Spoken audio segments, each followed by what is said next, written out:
All right, so we can also do mapping with this type of surveying, and we got an example of a radial map on 921, the notes for it anyway. So what you can do is you can set up on one control point, in this case A, look back at another, in this case B, and from there start turning angles and shooting distances to identify these points. And you can use these radial kind of Kogo ideas that we just went over to figure out the coordinates of those points, C through N. You can find those coordinates, and once you've got it on coordinate, you can plot them up on a map, and once you got them, then you can create a map. So this is usually the first step that goes into a project after you set controls. So I guess this would be the second step, is you set up on one control point, look back at another. So now you got your known coordinate, you can get your back azimuth, and you can start turning angles and shooting distances to map out the site. You could also do some vertical work if you want elevations on those points too, which we'll do this. So we'll do a lab like this on Thursday, okay?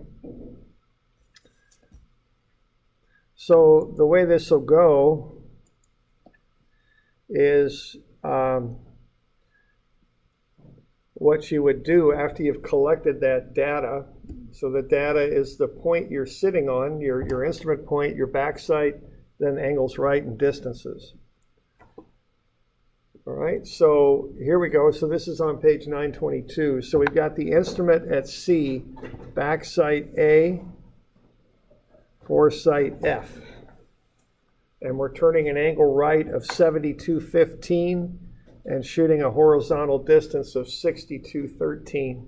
That's how we get from A to F. Okay. So A and C are known control points. And this is the stuff that we already did here today, so I'm just doing it again. So I subtract C from A, that'll get me how to get from A to C. So A is 789, 432, and C is 774, 374. So I get 15 and 58 flat. So if I want the back azimuth, I take 58 over 15, do an inverse tangent, I get 75.49983. Multiply the 0.49983 times 60, and I get 7530. Okay? So that's my back azimuth, 7530. And we did that already, you know, we started the class by doing all that stuff. And that was on page, whatever the heck, 917, but now we're doing it in a more compact form, okay? So that gets you that back azimuth of 7530. Now what's happening is we're turning an angle of 72.15 and we're shooting a distance of 62.13. That's how we get from C to F. We want to know where F is. F is a new point that we're creating a map with, okay? So what we do is we take our backside azimuth, which is 75.30. We turn an angle of 72.15 right from there. So we just add 72.15 to 75.30. We get 147.45. Okay. Now I want to get into decimals so I can use my calculator. So I take 45 over 60 and I get 147.75, 0.75. So it's 147 degrees 45 minutes, but 45 minutes is 3/4 of a degree, so that's 147.75 degrees. So what I want to do with that is I've got the distance and I've got the azimuth. So essentially what I'm going to do is turn that into a right triangle again, and I'm going to find the latitude and the departure. And I'm going to use a little bit of trigonometry for that. I've got the distance, was it what, 62.13 or something? Yeah, 62.13. I got the angle, the azimuth. I'm just going to do a bit of trig and get the latitude and departure. So what I'm going to do is I'm going to do cosine of the azimuth times the distance. That gets me the latitude. sine of the azimuth times the distance. That gets me the departure. Keep the signs because the signs work out. The latitude's negative because you're going south. Departure is positive because you're going east. Okay. So that's how I'm getting from C to F. I go south 52.55 and I go east 33.15.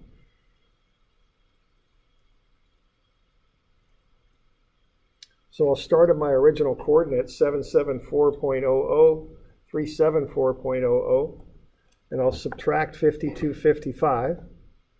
That'll get me the northing of F, 721.45, and I'll add 33.15, and that'll get me the easting of F, and that's 407.15. So now I got the coordinates on that, and I can plot it up on a map. That's the idea. Okay. So this is what we're going to do. We're going to map out part of the courtyard on Thursday. Okay.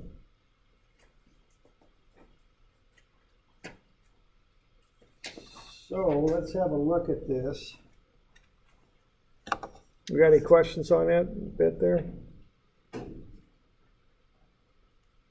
Okay.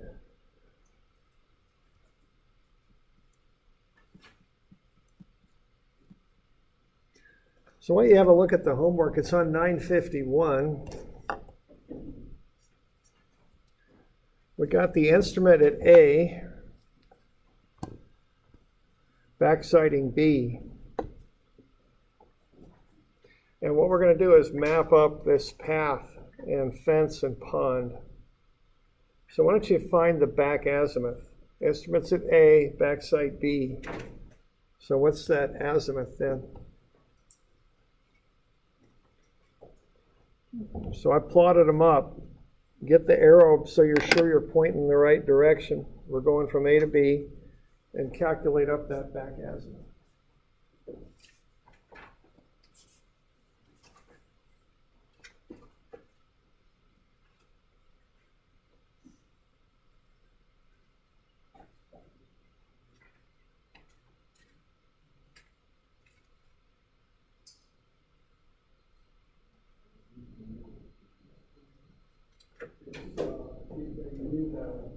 To get that back azimuth, find the difference in the latitudes, difference in the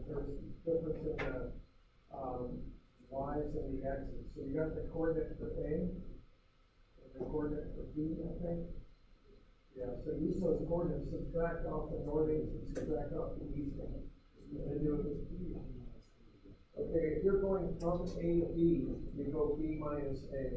And that's right on the formula sheet. That's something that people get a little confused on, so just remember that. Remember to flip the direction of the letters when you subtract. And it's right on the formula sheet, so you'll remember that. It's right there. Yeah, but it's not 45, It's actually, you kind of do it, the official. Yeah, it's 40. Yeah. It's just pointing a little different. This one's kind of a straight up one. It's not, I made this one kind of simple, but this is how it works. So let's kind of get this going a little bit, okay? So we're going A to B, so take B minus A.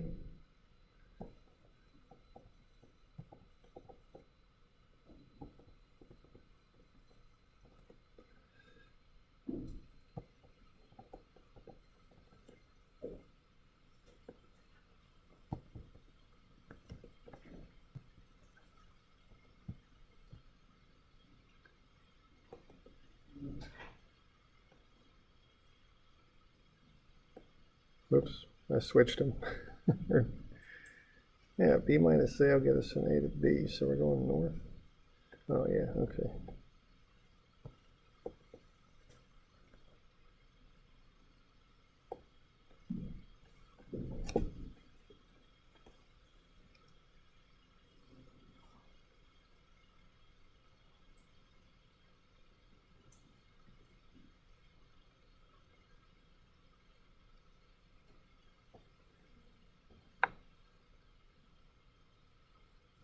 You're getting 100 and negative 100.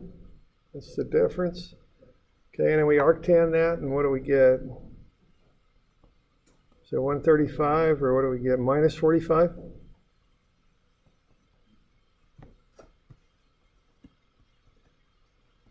think it's just minus 45 flat, isn't it? Okay.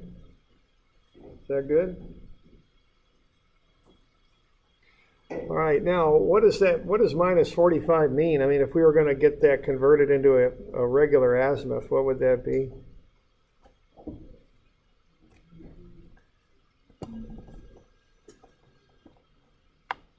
It's what, minus 45? 360. Yeah, that'd be a 325, wouldn't it? So that's our back azimuth. So 360 minus 45 is 325. 315, thanks. Yeah, my bad. 315. There we go. All right. All right, so that's our back azimuth. That's which way we're looking when we look from A towards B. Now we're going to turn an angle right 90. Okay, and that's to point number 1. So we're turning an angle right there. That's 90 degrees. So let's now, when we're doing kind of this production kind of work, which is what radial surveying is, we're going to go to page 952, the next page. To see, we just want to walk through this stuff. We want to kind of turn ourselves into a spreadsheet here. So let's kind of fill this thing in. So we got the gun at 150, 110.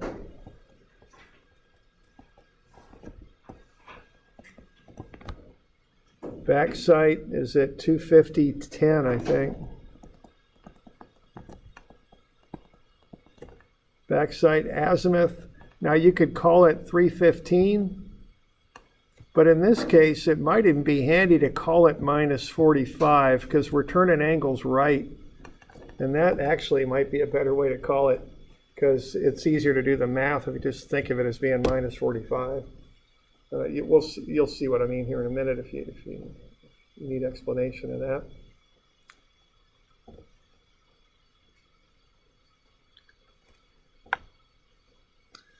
All right. So we're going to start on station 1. Angle right is 90. Horizontal distance is 56.56. What's our azimuth then for that line that goes from A to 1, I think? Yeah, from A to 1, what's the azimuth then? We got a back azimuth of 315, and we're turning an angle right 90. Yeah, so we got 315. We're going to go 90. So 405. You all okay with that? Okay. Now, but we want to keep those azimuths between 0 and 360, right?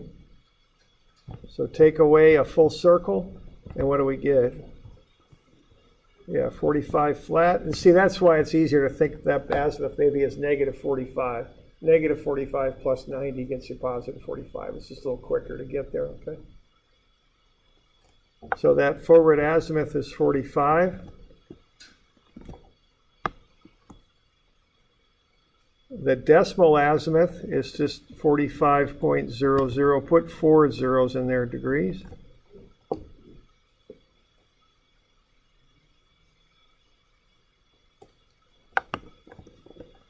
So then for our latitude, what are we going to get?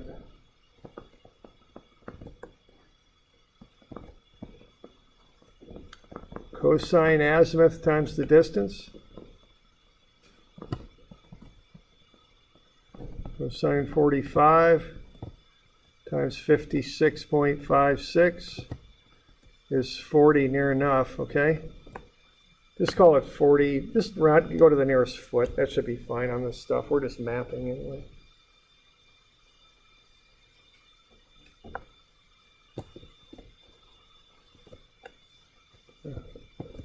Departure, we'll get it out to the 100th. What the heck? Well, I should probably do that just to be systematic. Sorry. Sine azimuth times distance gets me the departure. Sine 45, 56.56 is 40 also.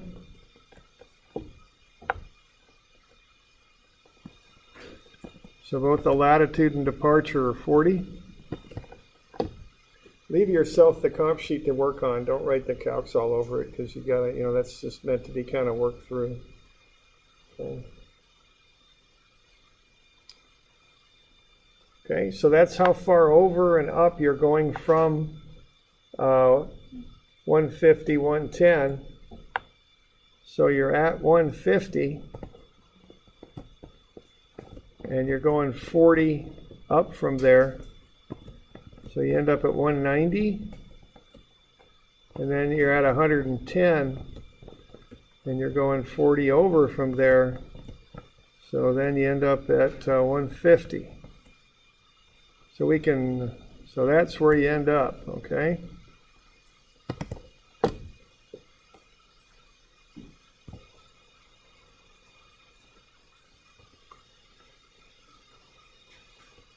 You okay with that? You figure out the azimuth of the line, you break it into an X and a Y, a latitude and departure, and you add the latitude to your northing and the departure to your easting. And that gets you your final coordinate. And you just repeat that process for the, how many points it is? 13 points. Why don't we do one more, just for fun? So you could either start at 315, or if you want, just use negative 45 for your back azimuth. That's fine, either way. 5308 is the angle right.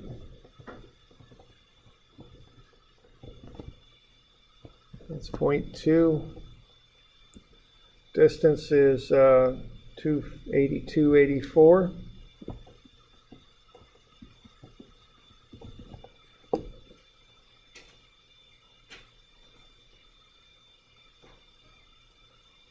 Okay.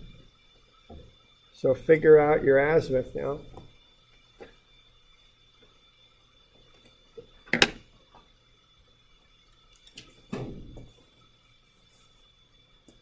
Now notice the instrument is not moving here, it's just staying still. So you're going to come off of that instrument point every time. The instrument isn't going anywhere.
I got that azimuth at 8 degrees, 08 minutes.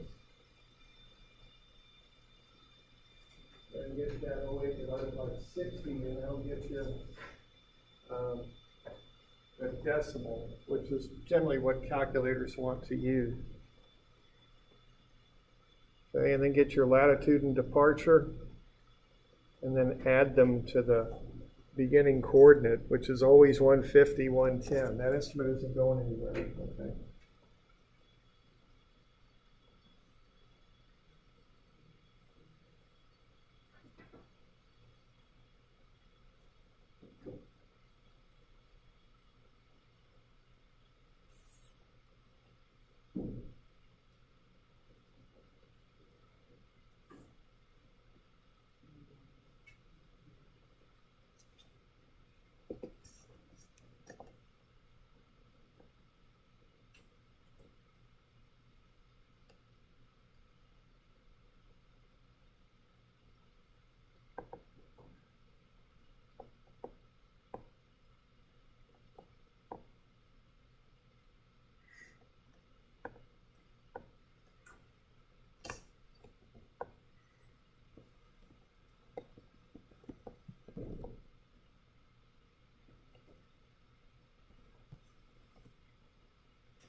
Probably, yeah. Thanks. There we go.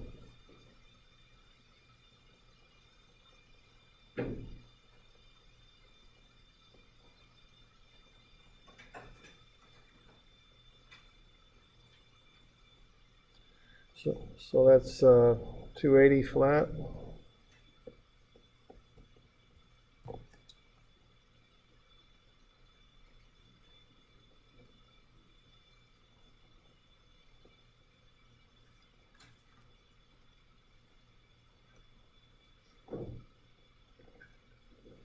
A little bit more than 40.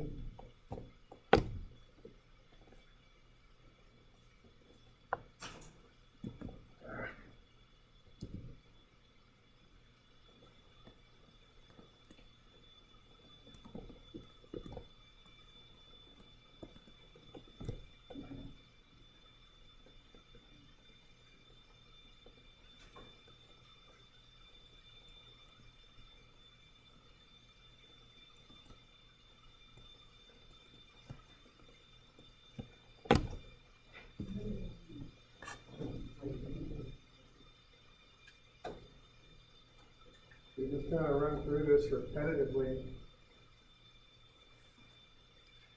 Now, of course, we do a lot of this stuff on computer these days, but this is what goes into the computer program. There were people that did this kind of stuff, you know, way back when, learn how to run their calculator with their left hand and write with their right to speed it up a little bit. All that exciting kind of stuff like people do.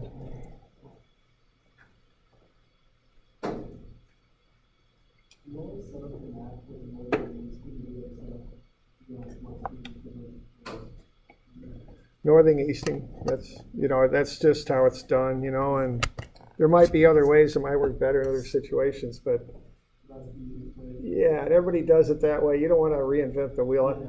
I had a friend that did a road design once his own kind of way, and the contractor didn't know what the heck was going on. He plotted up a different line than everyone else did, and it's like, he got more trouble than that. He had a good idea, I kind of knew what he was doing, but contractor should so,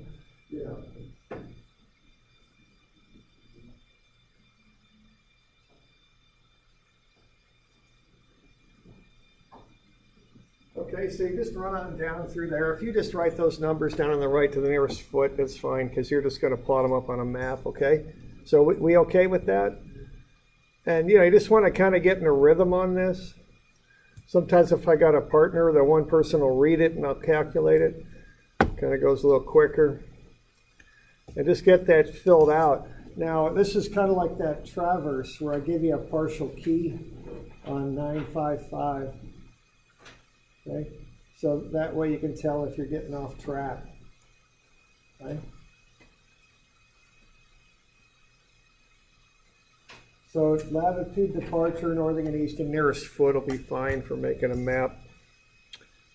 Okay. So you got that partial key there. Now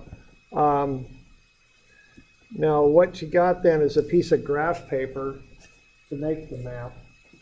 And that's on page 953. I've got 100 labeled there for you. And then the scale, I don't know what I said, use the scale. I think it's 1 inch to 50, I think. Right?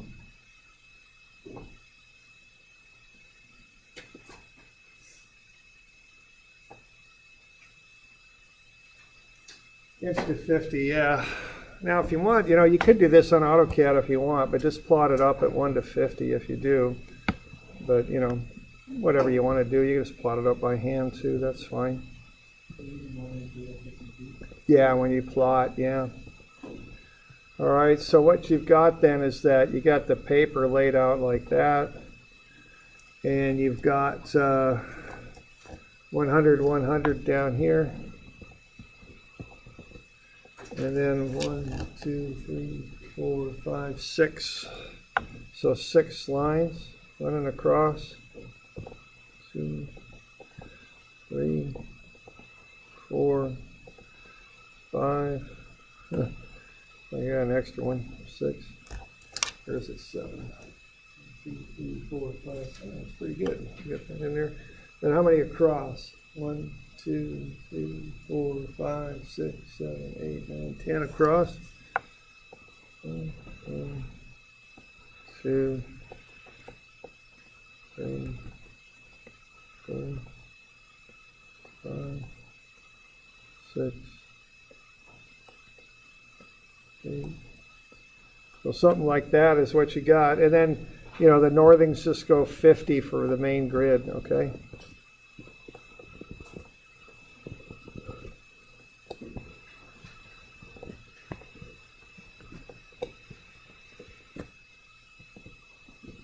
So, you know, this is how you'll get those coordinates in there.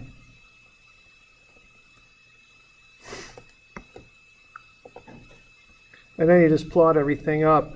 The one thing on this is just remember to switch the X and the Y, okay?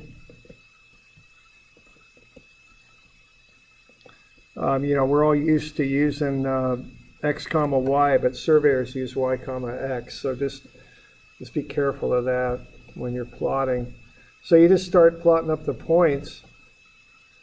And the first one is 190. That would be the Y, and 150 for the X. So the first one's right about there. The next one's 430, 50, so it's right about there. Now, just for a hint on this, to make sure you're doing right, the fence ought to be due north-south. So the fence would be, whoops, I forgot 550, didn't I? So the fence is over here at 550 like that. So the fence looks like that. So your fence ought to be running like so. And then you've got the points for the path. I think there's 4 of them or something. I can't quite remember. But so just offset that a little bit and get that path in there. And then you've got the pond over there. So that's what it ought to look like. If your fence doesn't come out due north-south, you got problems. Okay, something's up. Okay. So that's one thing I'll have you do.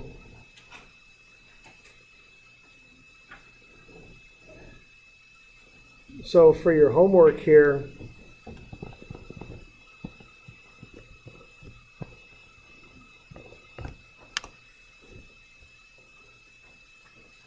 got going on with that is I'd like you to do, there's some just straight Kogo stuff to do, so that's 941, 942.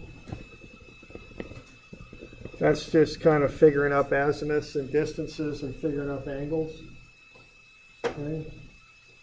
And then the mapping stuff, you know, you're going to, 951 is the data, 952 is the calc sheet, 953 is the map, is the, you know, the map itself. 954 is the key, I think is how this works, unless I've skipped one. So it's 955 is the key. Okay. And this stuff will make it due Thursday next week.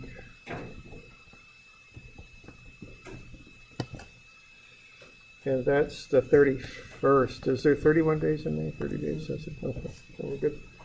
All right.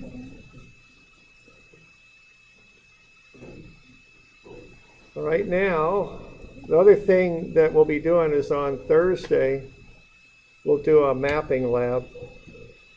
So you're going to map up the ramp out there in the courtyard.